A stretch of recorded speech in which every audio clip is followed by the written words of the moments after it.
All right. Good morning and welcome to Money Talks from snowy Lake Tahoe. I'm your host, Bill Barhydt, founder and CEO of Abra.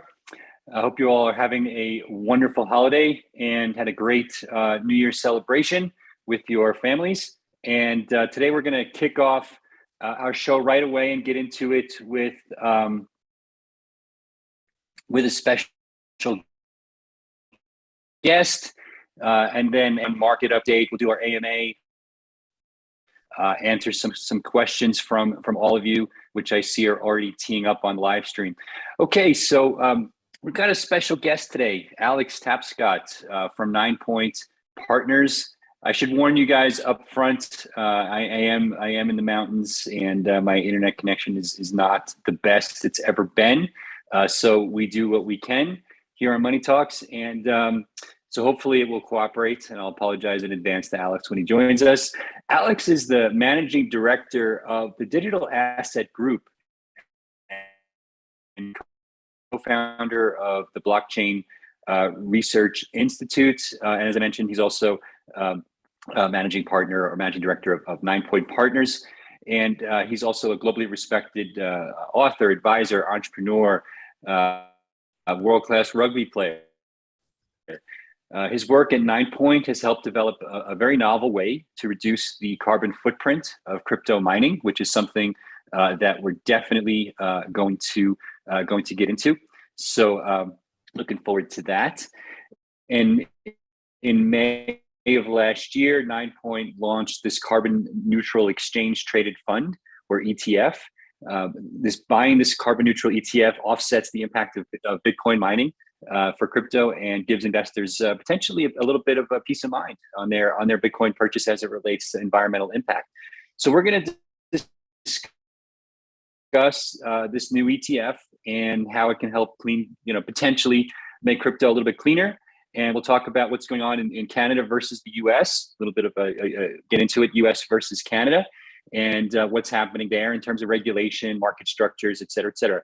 All right, well, welcome Alex to Money Talks.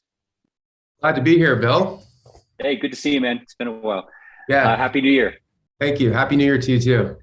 Hey, man. So let's get right into it. Tell us about Ninepoint and what is a carbon neutral Bitcoin ETF?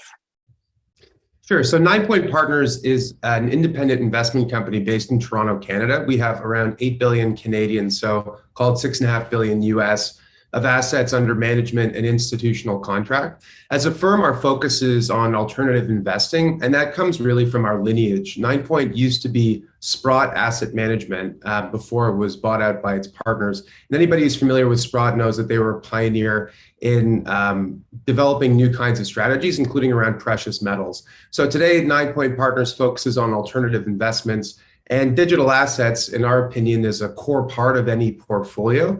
And it's something that we believe every investor should have some exposure to. So I was brought on about a year ago to launch that group. And as part of our launch, we created what at the time was the biggest IPO in Canadian history of a Bitcoin trust. So that's like a closed-end fund that investors can purchase that trades on a stock exchange. It's like a more useful way for investors to get exposure to Bitcoin than what had previously existed. And then in May of last year, as you pointed out, we actually announced a conversion of the trust to an ETF, so an exchange traded fund. So basically, investor, regardless of their size or how much money they have, can use their brokerage account to buy our ETF like they'd buy their favorite stock in increments as small as $15, which is what the units cost, up to however much they want, and hold it in a brokerage account, in a retirement savings account, and so forth. So this way to buy Bitcoin has resonated a lot with investors. And as a result, our ETF and others in the space have gathered quite a lot of assets as a result.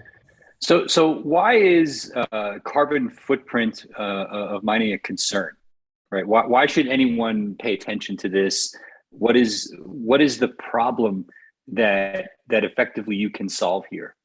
Yeah, absolutely. So I think the success of Bitcoin in 2020 reawakened some old animus in the media. And one of the big concerns that was raised was around Bitcoin mining's carbon footprint. So if you're a listener of this podcast, you probably are aware that the proof of work mining system that secures the network and validates transactions uses a lot of energy by design.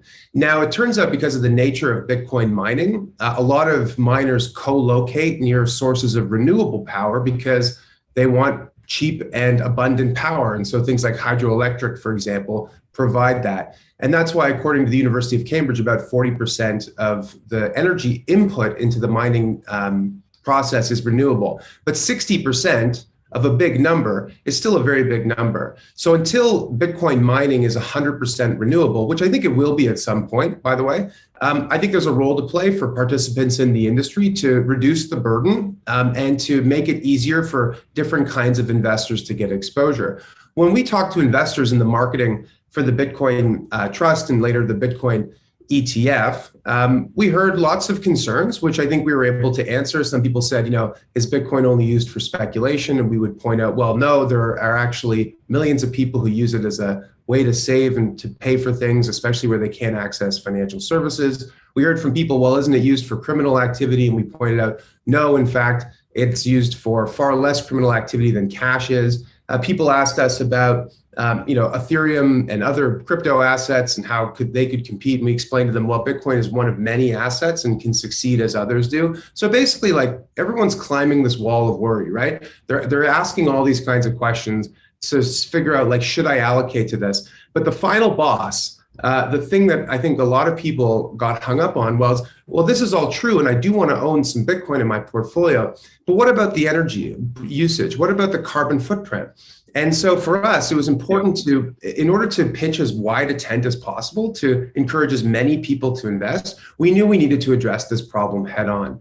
And it turns out actually that as a firm, we had been looking at this as it applies to other kinds of assets as well. And I'll explain kind of how we do it. But basically, we ask portfolio companies, and other entities to reduce their carbon footprint, but asset managers themselves never say, well, what can we do to reduce our footprint? Right. And so we saw an opportunity to apply this thesis to an asset class we knew where it would resonate instantly, and that was with Bitcoin. Yeah. So what actually happens when you say that you're actually purchasing a carbon credit? What is physically happening? Meaning, what does it mean to buy a carbon credit, and where do those funds used to purchase the carbon credits ultimately get put to use in the real world? And how does that impact, the environmental mess? It's a great question. So the way it works basically is we work with a couple of partner firms to try and calculate the carbon footprint of the Bitcoin that we own. Now, when we first set out on this path, we said, okay, we're looking for someone who can, rate the asset, rate it for its carbon usage. So we decided to look around, what are the big rating agencies? Well, we called S&P and we called Moody's and we called some of these others. And actually, a lot of these different organizations already do what's called footprinting analysis. And they'll do footprinting analysis for dozens, if not hundreds of assets, everything from, the shares of the companies that you own to maybe an infrastructure project or even an office building. But one of the things that they didn't do footprinting analysis for was Bitcoin.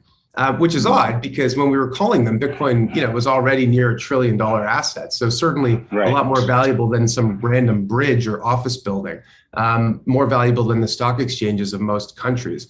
But for whatever reason, and maybe it's Bitcoin as a newer asset, they weren't ready to do that. So we looked at companies that focus and specialize in the crypto space. One of those was CarbonX and their partner, the Crypto Carbon Rating Institute. So CCRI for short is an organization that has a lot of published academics that have done a lot of deep analysis. They're the only people that have actually been published in peer-reviewed journals talking about Bitcoin's carbon footprint. So that's a little bit of context.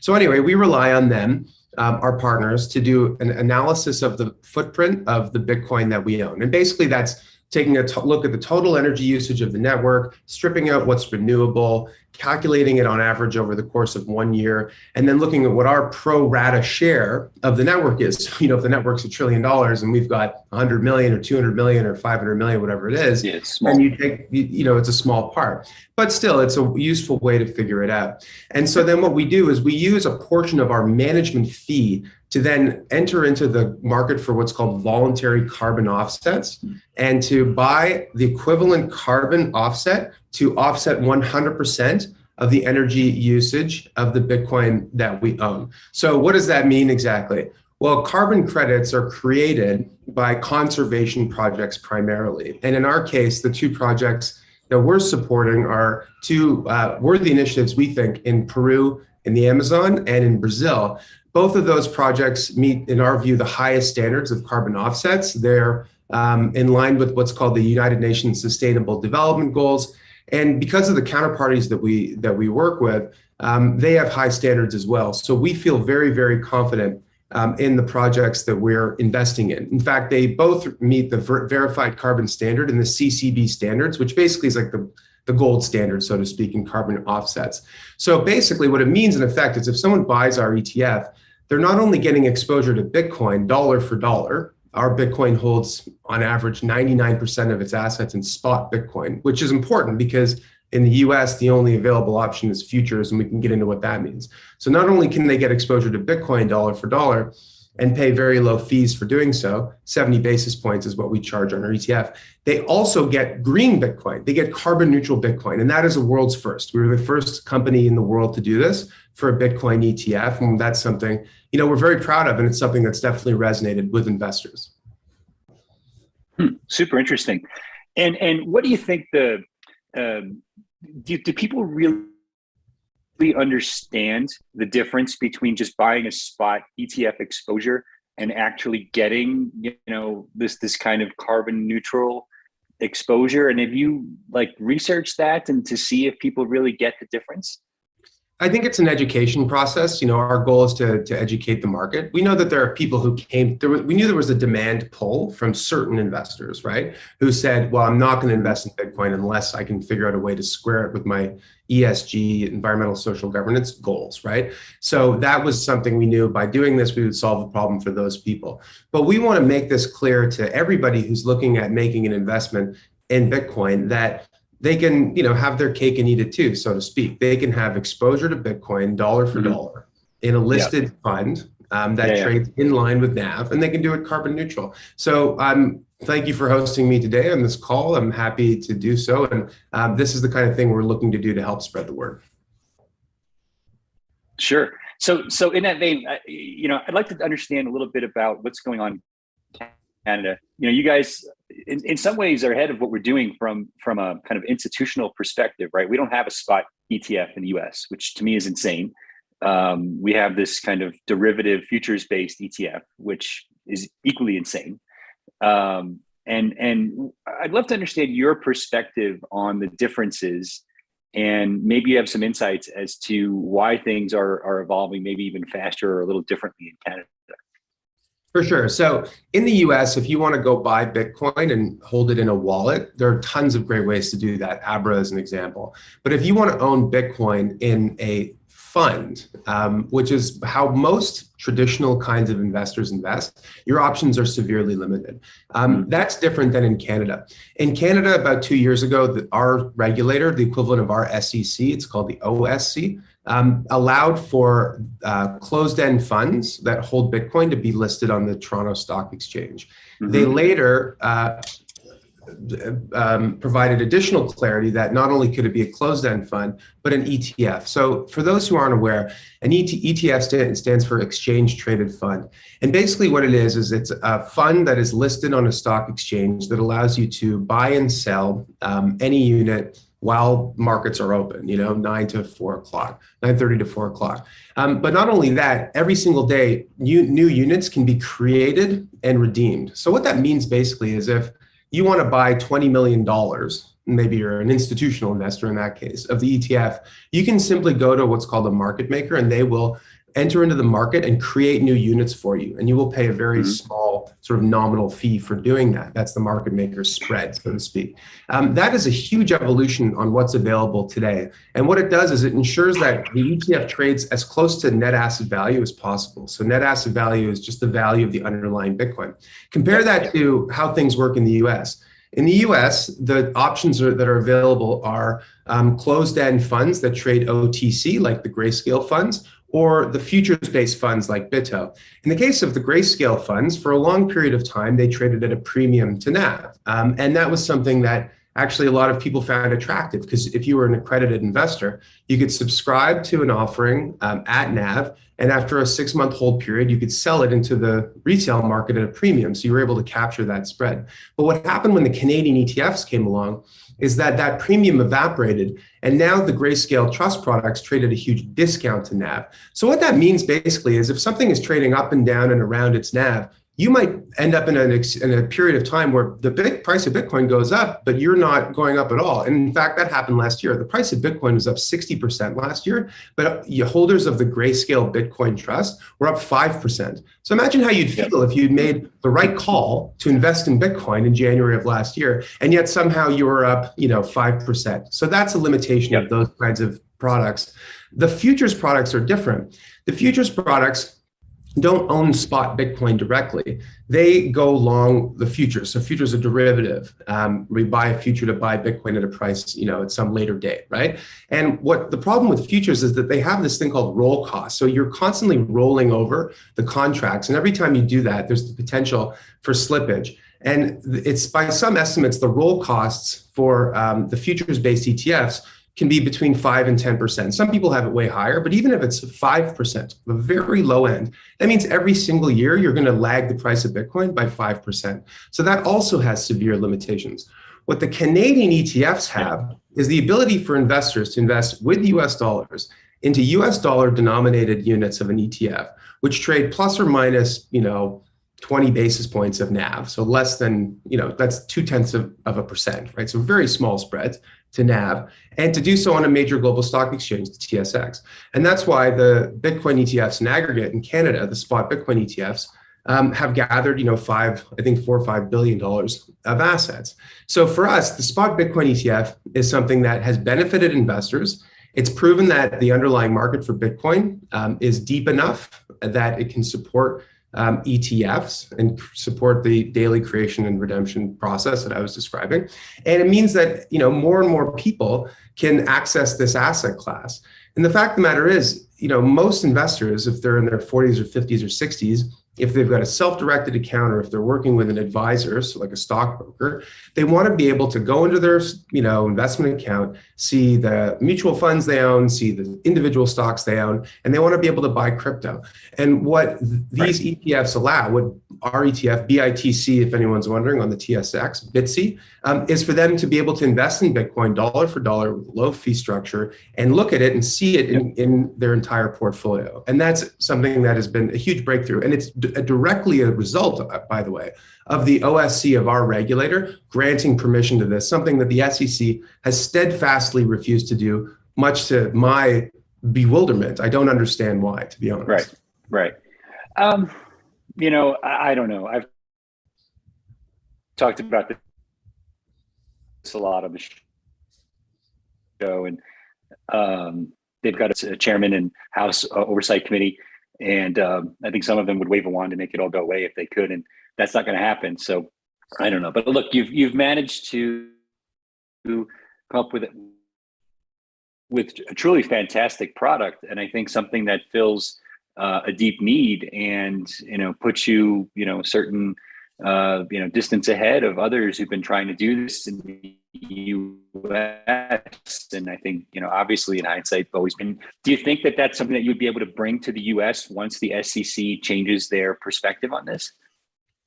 Well, certainly, we'd love to, have a bigger presence in the U.S. And that's not really going to change until the regulations do change. I think it's an interesting situation where, on the one hand, Canada is often, by the way, a leader in capital markets. If you look at, for example, the market for cannabis stocks, So well before there were any US listed cannabis companies, US cannabis companies were listing in droves on the Toronto Stock Exchange, the CSE, which is a secondary exchange, and the TSX Venture, which is like the small cap part of the TSX. The point only is that in like a few years' time, billions and billions of dollars of growth capital were raised for cannabis companies that ended up, doing most of their operations in the United States. So that to us is good. It's capital formation. It's revenue for the financial services industry. It could mean that, some of those businesses, Canadian businesses, are getting capital, and so that's good for the country. In the case of crypto, it's somewhat similar. We can be a market that can innovate, and in the process, we can raise a lot of money for Bitcoin vehicles. A lot of Bitcoin companies, by the way, are also listed in Canada. Something people don't realize. Companies like Galaxy Digital, for example, Hive, Prophecy DeFi, and others, because the Canadian capital markets are just more sort of open for business when it comes to crypto. And so that's, created capital formation, it's created revenue for the industry, and it's made us a leader. But I do wonder genuinely that if the SEC does decide to allow crypto ETF, whether that advantage that Canada has all but disappears. Because in the end, a US listed ETF, a Vanguard Bitcoin ETF, call it, with $100 billion of assets, is going to be the preferred product probably for most US investors compared to a Canadian product. I happen to be quite bearish on the SEC approving a Bitcoin ETF. So, I think that our head start could continue for a long time, and if it goes long enough, could become structural. But I do think that the regulators in the U.S. should be looking at the Canadian example as how to do things right. The OSC didn't fly by the seat of its pants. It was very thoughtful. The initial applications went through a very rigorous process, and in the end, they determined that this was in the best interest of the capital markets and in the best of investors. And you know what? It's worked really well. Most of these ETFs launched before the market crashed during the summer. Remember, we had that dip from 60 to 30. And I think a lot of people were worried, well, what would happen, if there was a big correction in the price? Would there be a lot of redemptions and creations? Would things separate from NAV? Would all hell break loose? And you know what? Nothing happened. And that's a good thing. What a regulator wants to see is the absence of something. They don't want to see volatility or disconnection. And you know what? We have now a sample size and proof of that. Yeah, I look at oil ETFs, for example, right? I mean, look, first of all, what is the purpose of OPEC, right? It's a cartel that exists to manipulate the price of oil, okay? And the SEC complains about, price manipulation in crypto and a lot of their responses. So that doesn't ring true for me at all. Then, you have these wild swings in oil ETFs, price of oil from, 30 to 150 and up and down again. And so a lot of the complaints about why a spot ETF is a bad idea just don't ring true for me at all. And so clearly it's a deflection issue in my mind. And I actually think it's going to end up in the courts. I think I wouldn't be surprised if Barry and Grayscale end up funding some type of suit, which basically forces the SEC's hand and gets the courts to basically make the decision for them. And I don't know, but I think the people that see this as an opportunity are only going to be pushed so far into a corner before they decide to fight back. I don't know. So I guess one other question for you: what we've talked about, obviously, there's this Canadian advantage, right? What other differences do you see, like for retail investors? Like, are there things about investing in crypto at retail for Canadian investors that are simply function differently, or that people want things to be different in Canada versus the US, or is there mostly overlap there? I would say that there's a lot of similarities, but I would say that the Canadian retail investor is probably not as well served as the US investor when it comes to ways to invest into spot crypto directly. The experience for your average retail investor of using Coinbase, for example, or Abra or Gemini is I think better on average than the experience of using Canadian exchanges. Now, to be sure, a lot of Canadians can use those US exchanges, but there are certain limitations. And I won't go into all the details, but like an example is funding. If you're a retail investor in Canada, I think you can only fund a Coinbase account with a credit card. So that's sort of silly, right? Yeah. And if you look at, other exchanges like Binance, for example, is undergoing review in Canada, so it's not available for most Canadians. So I think that there's a big opportunity for the Canadian retail market to be served better. And, it's a very substantial market. For international audiences, Canada is one of the 6 largest economies in the world. It's got a population of nearly 40 million. And crypto ownership is higher in Canada than in almost any other country, despite that what I see as sort of a lack of retail infrastructure. So I think that that it's ironic in a way that in the same market where you can get access to investments through the listed products like Bitsy, our ETF, and others, at the individual retail level for spot Bitcoin, I don't think it's as robust, which is sort of interesting. Yeah, for sure. Is there anything that frustrates you about either the Canadian market or Canadian regulators, or do you think they just basically get it mostly right? Well, I think the regulators have a challenge ahead of them when it comes to anything new like this, because regulators and governments move slower than technology and industry does, and sometimes that's actually a good thing, because you need time to let the underlying market mature to the point where it's worthy of regulation or requires regulation. I think that the OSC has overall got it pretty right.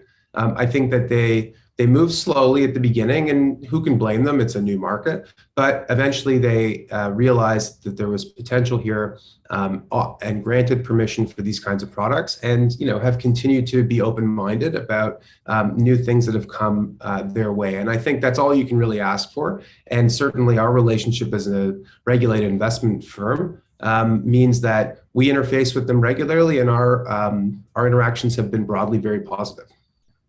Yep. So super interesting. Where can people go to get more information on the ETF, on Ninepoint, and get set up to even potentially buy? We actually have a fair number of Canadian viewers here. So where can they go? Well, the ETF is available through any discount brokerage. So wherever you buy stocks, you can just search our ticker, BITC, and then it'll come up, and then you can just press buy. It's as simple as that. It's simple as buying shares of Royal Bank or Tesla or something. If you want to learn more about what we're up to, check out digital.ninepoint.com. And also you can follow us on Twitter at ninepointdag. And you can follow me at Alex Tapscott. And one thing I'd actually strongly encourage you to check out as well is our YouTube channel, which is where we post a lot of the content that we do. I host a weekly podcast called DeFi Decoded. Bill, you'll be joining me as a guest soon on that. I'm looking forward to it. And we also host a webinar series called Crypto Talks, where we interview some very senior people in the industry. And Bill, actually, you've been very gracious to join us on that as well. So there's lots of great content. For us, whenever you're dealing with a new asset class, the first thing you got to get right is education. People shouldn't just buy things because the guy next door got rich doing so. They should understand what it is they're buying and the reasons, because when things go down, they need to know why they went down. And when things go up, they need to know why they go up. So for us, education is number one, and that's something we like to pride ourselves on. Yeah, well, I think you and I have known each other for something going on 7 years now, or maybe. You've always been a great steward of the growing burgeoning crypto industry, and I applaud your efforts. And we'll put the details you mentioned in the show notes as well for people, and in the chat stream, so they can go and check it out. And all I can say is humbly thank you so much for joining us and giving us your valuable time here today. I find it super interesting. I hope the audience does. I think this is a sorely needed product, a desperately needed product in the market to make it easier for particularly people who are in stock trading, to give them exposure. It's interesting.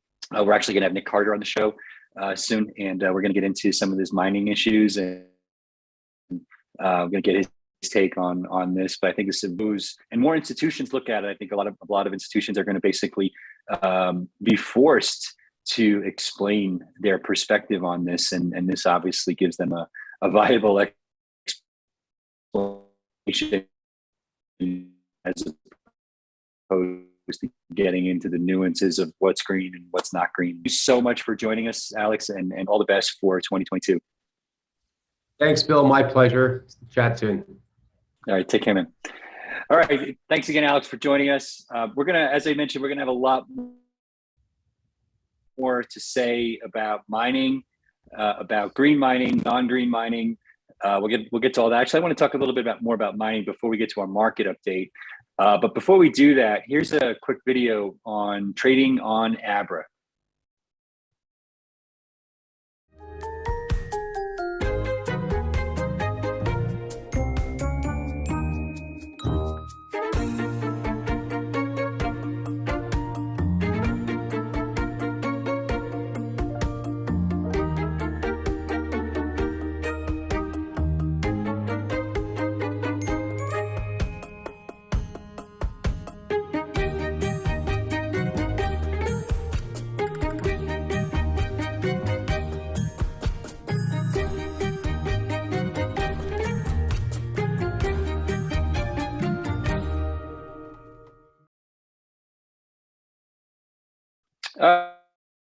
All right, welcome back.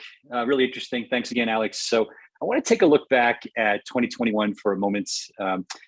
Bitcoin started the year off around 30,000 last January, hit an all-time high of almost 70,000 a few weeks ago before falling back to around 50K, and now it's sitting right at around 42K. We'll mark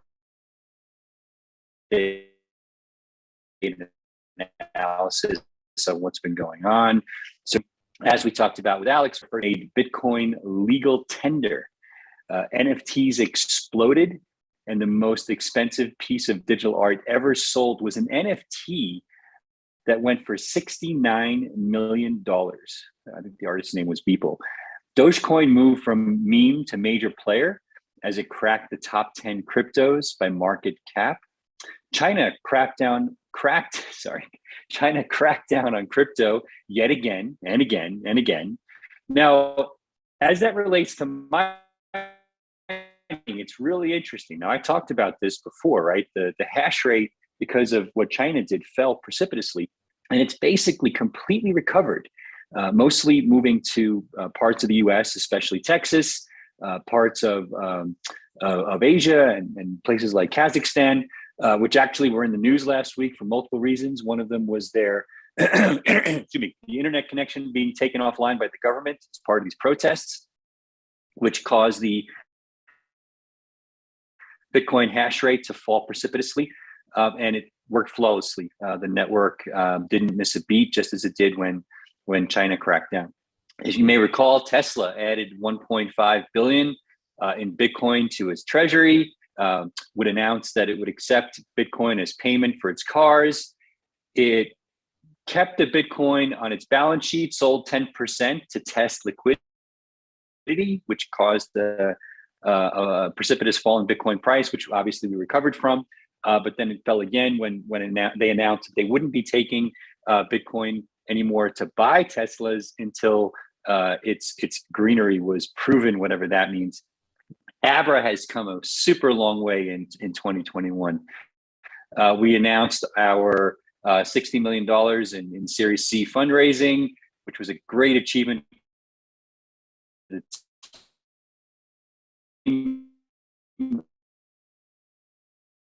We launched our C Perks rewards program. It's support for more than 20 new cryptocurrency. So we unveiled our rebrand, as you can see on the screen here, in December.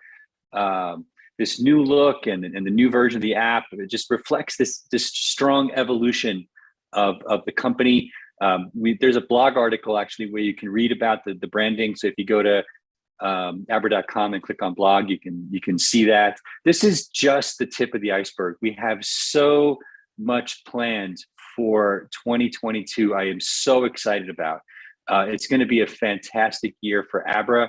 I'm so excited that you're all along for the ride. And if you want to give some C perks to a friend, you can send your referral code to them to sign up for the Abra app. When they sign up and make a deposit, they earn $25 in C perks, and you get $25 in C perks as well. Here's how it works.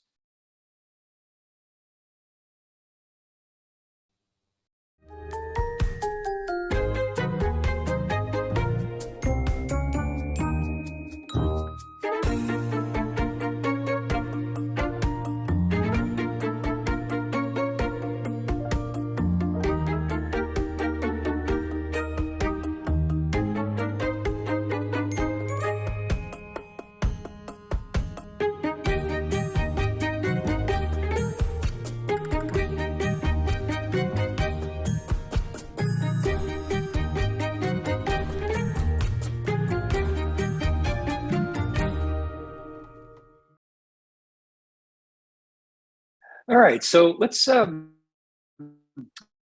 just follow up a little bit on this idea of clean crypto. Right, as Alex mentioned earlier, some investors are a little weary of crypto because of the environmental impact. Again, whatever that means. But what does it mean? As I'm sure you know, if you're watching the show, creating crypto validating transactions does use a lot of electricity. One of the cheapest burning those or any fossil fuel releases massive amounts of carbon dioxide into the atmosphere. We all know that, which in turn creates a greenhouse effect for the planet. We all know that. So there's a need for greener solutions in the crypto industry, but honestly, there's a need for greener solutions everywhere. This is where I think Bitcoin can actually shine. Bitcoin production alone is estimated to generate between 22 to 23 million metric tons of carbon dioxide emissions a year. That's about as much as a country like Jordan or Sri Lanka. But there's a few companies out there that are really trying to address this issue. I'm going to just share my screen really.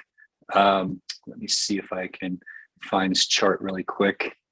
No, I can't find it right now. All right, I'll come back to that in a minute. But there's several companies that are trying to address this issue. You heard Alex mention that his firm is offering a carbon neutral ETF, right, using carbon credits. Carbon credits are given to companies that reduce the amount of carbon they produce. Those credits can then be sold to other companies, providing a financial incentive to reduce emissions. Of course, renewable energy sources are an option to power mining operations. I am super bullish on cryptocurrency's impact on alternative and renewable energy sources and clean energy sources. I think you're going to see small scale nuclear reactors. It sounds crazy, but I think you're going to see small scale nuclear reactors being used to do proof of work mining for Bitcoin, being used to power other crypto applications in the future. Then of course you've all heard about El Salvador. They have an ambitious plan to power a mining operation and a city with geothermal power from a volcano. Super cool idea. Iceland gets nearly all of its electricity from renewable sources. The lower cost of power and decreased need for cooling the machines has attracted so many companies that the power company is turning down new requests for electricity to power cryptocurrency mining.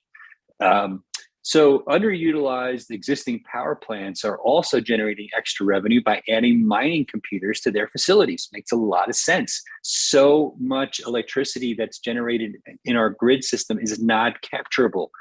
And so it makes perfect sense to be putting mining right at the source and be able to turn it on and off commensurate with the electricity needs at any given time. A 100-plus-year-old hydroelectric plant in New York State is now making money selling the Bitcoin it mines, right, versus electricity to the grid. Makes a lot of sense. Okay, so writing code differently, right, means some coins you can use significantly less electricity than Bitcoin. Cardano is an example. Cardano uses a proof of stake system as opposed to proof of work. proof of stake validation doesn't rely on duplicative processes competing to solve equations. The power consumption is substantially less. Okay. Now we can get into what that means from a centralization perspective. Proof of work clearly being the winner when it comes to enabling decentralized transaction processing, but there are trade-offs, and one of those trade-offs is, power consumption, right? And anyway, so there are so many other coins that do use less power, and we'll get into that in a future episode. And I really do want to dig in more on this proof of work issue. I think it's really important for all of you to understand what's happening here. And I have asked Nick Carter to come on the show. He's agreed. We're working out a date for that, and I'm looking forward to that. Okay, enough of that. So let's switch gears. I want to talk about what's happening in the crypto markets. A whole lot of news. Of course, everybody wants to talk about price.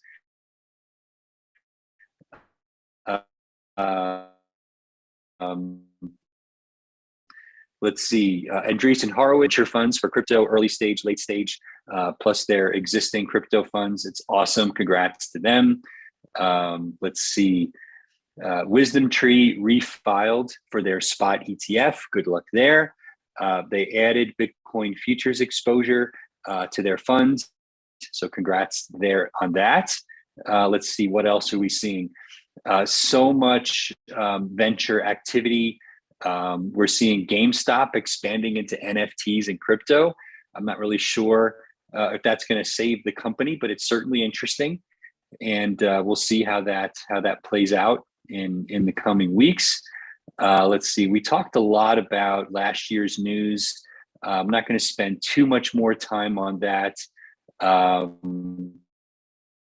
Let's see. So on the market front, a lot of people are building a kind of a wall of worry right now. There's a fear and greed index that I track on Twitter, and it's basically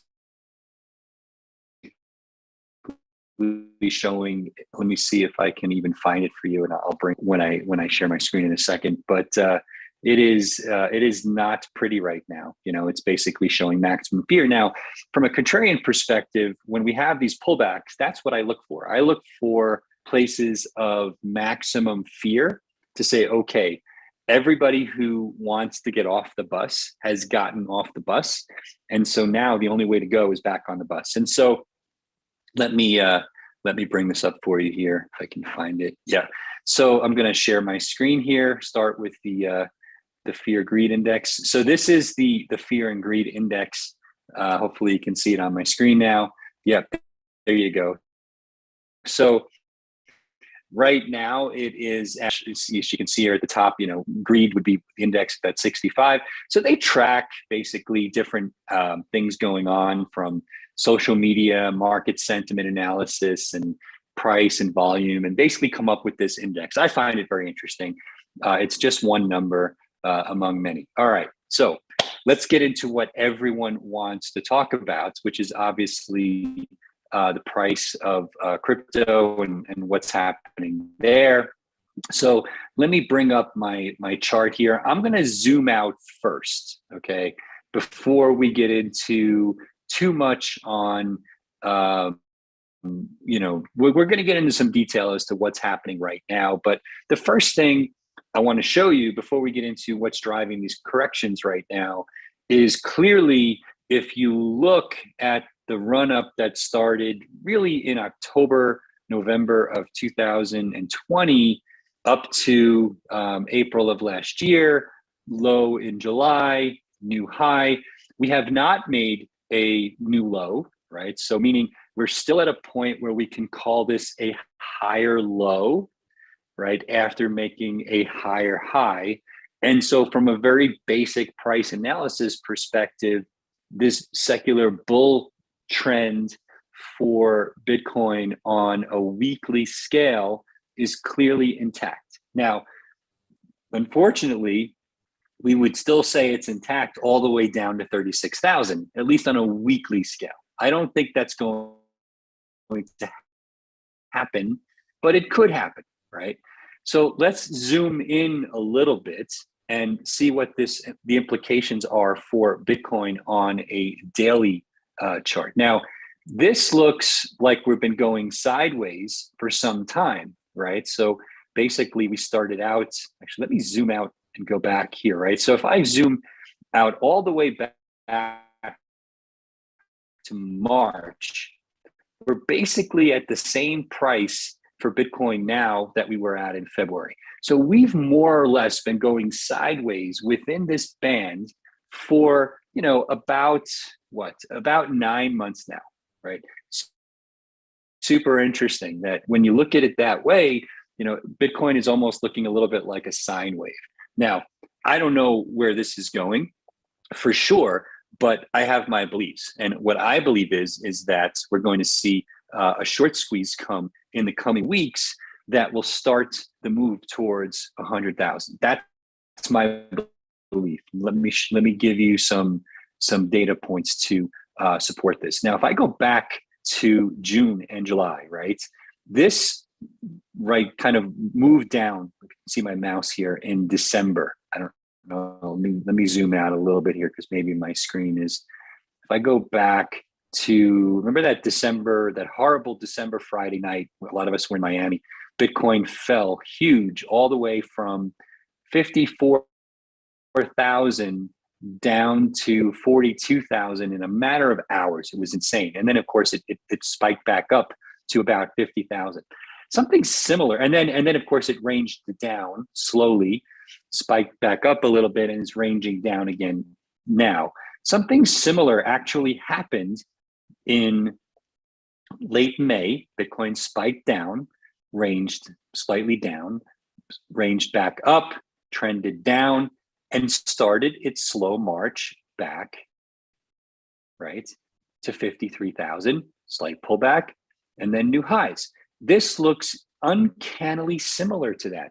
I'm not saying that history is guaranteed to repeat itself, but what's happening now really looks exactly the same as what happened in June. The line is that I think we're getting fuel to basically, I use the analogy on Twitter, priming the pump, if you know anything about hydraulics. And this is going to basically act as rocket fuel that propels us to new heights. I don't know if it's going to start in the next 2 or 3 weeks, the next month, the next few days.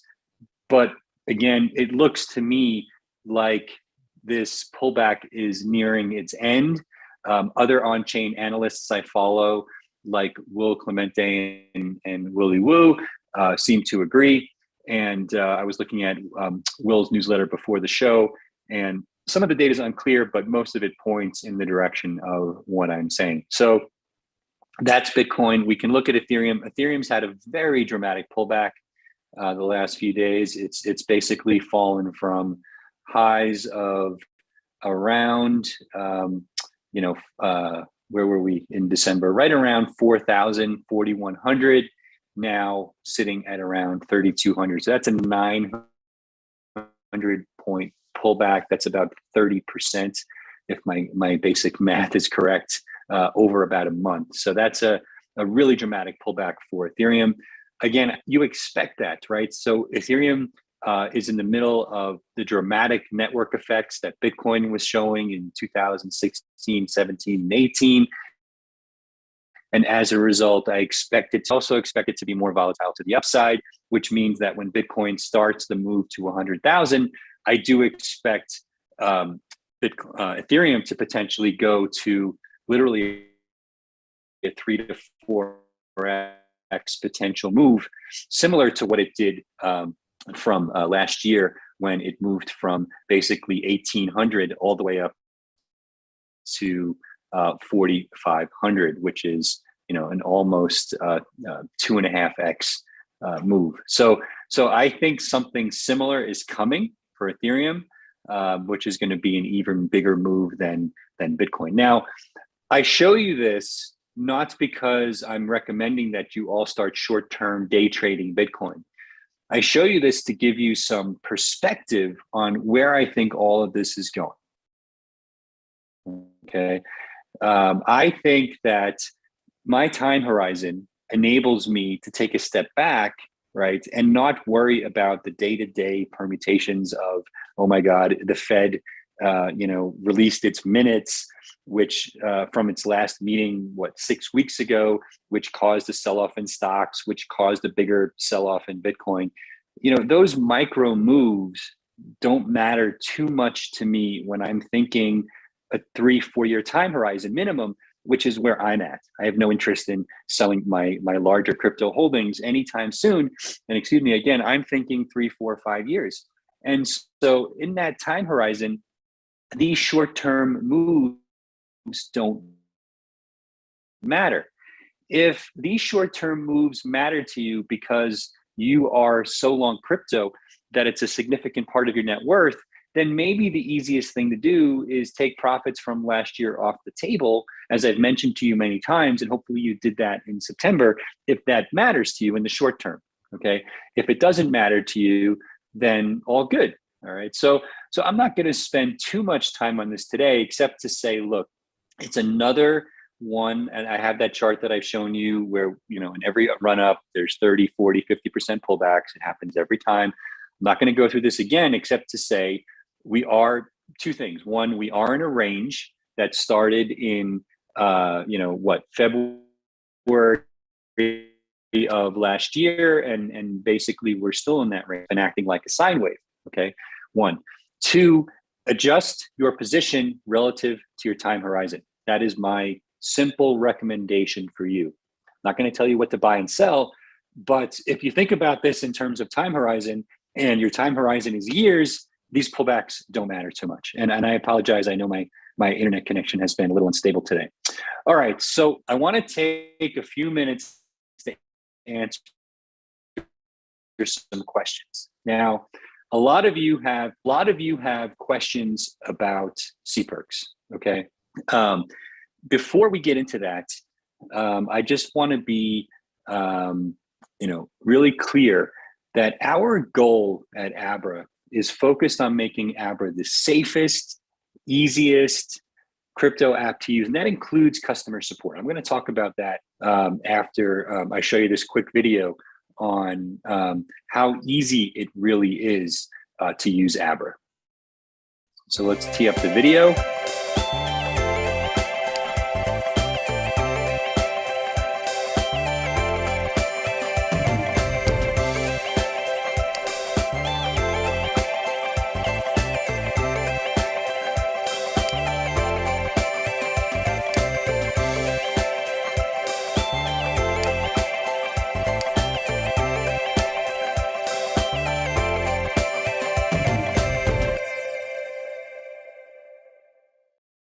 Okay, welcome back. So as we get into the AMA, I'm seeing some questions that I'm going to summarize in a few different areas. So a lot of you are having support questions. Let me talk about how we're managing this. And so we had hundreds of thousands, by a factor of 2 to 3, the most customers we've ever had in a month last month. This resulted in tens of thousands of support tickets. I'm not exaggerating, tens of thousands of support tickets being filed.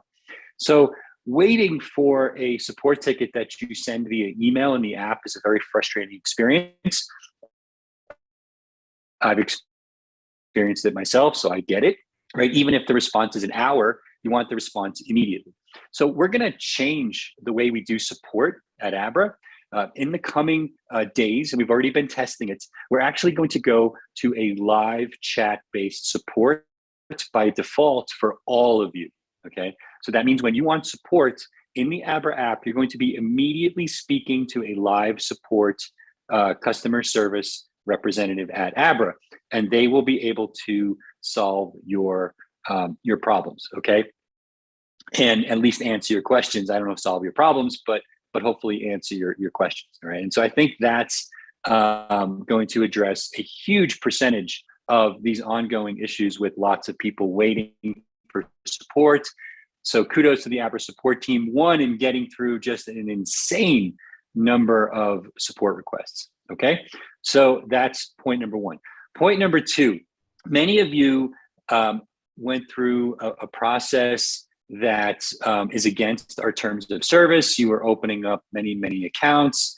And this is not something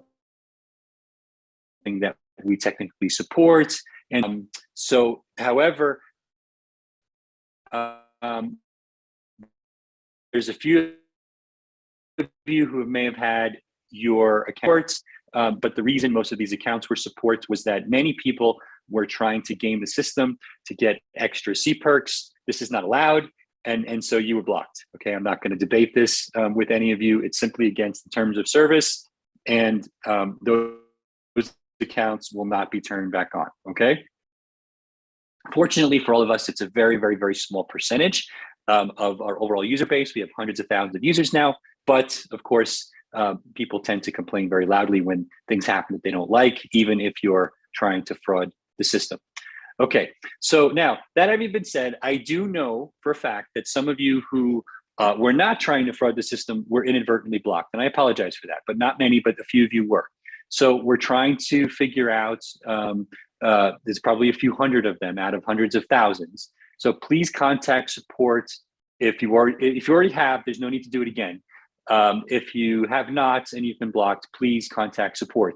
If you were basically trying to fraud us out of more C perks, don't bother contacting us, okay? All right, so hopefully that addresses a significant percentage of questions in that topic. Lots of questions about what's happening with C perks. All right, so let me talk about that for a moment. A few things. One, we still have limitations because C perks is so new on the amount of C perks that we can buy and sell at any given time. And that's frustrating. It is what it is. Over the next several weeks, Abra is going to be rolling out advanced trading capabilities in the app. I'll be talking about those in future episodes of Money Talks. Some of those trading limits that we currently have on C perks. I think my internet connection was unstable. So let me say that again.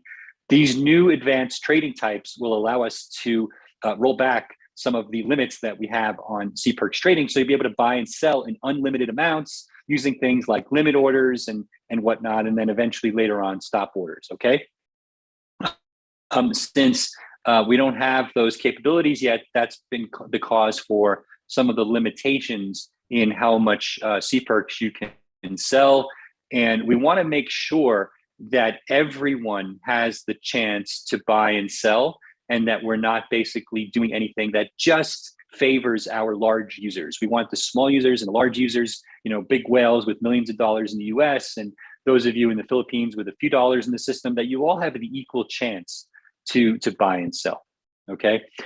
A reminder, the promotion ends, I think it's on January 14th, okay? So keep that in mind. And so I suspect, now look, I'm not here to shill C perks in terms of price and tell you which direction I think it's going in, but more of you are gonna have to stake C perks in your accounts to get those rewards, right? So right now, everyone is getting the promotional rewards. Those promotional rewards end on January 14th, where I think I have the date right. If I don't, the team will correct me, right? And so that means that you're gonna have to start staking C perks in your wallet permanently in order to get those rewards. It's part of the purpose of C perks is to give you access to those rewards long-term.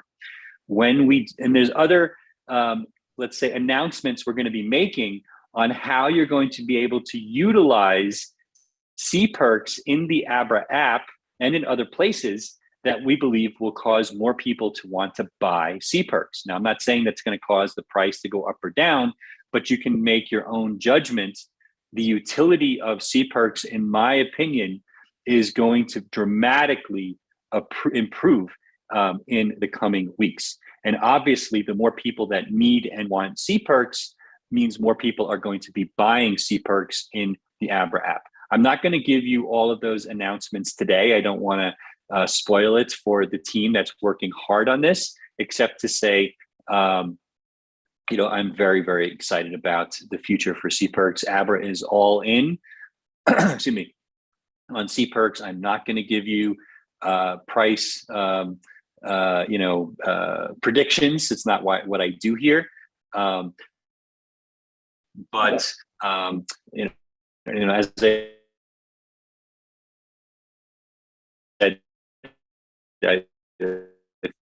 I see Felix just asked the question again. Felix, and market orders in the app in the coming weeks, which will allow you to set your own price for buying and selling, which will eliminate, some of the the potential for unfair trading. Okay.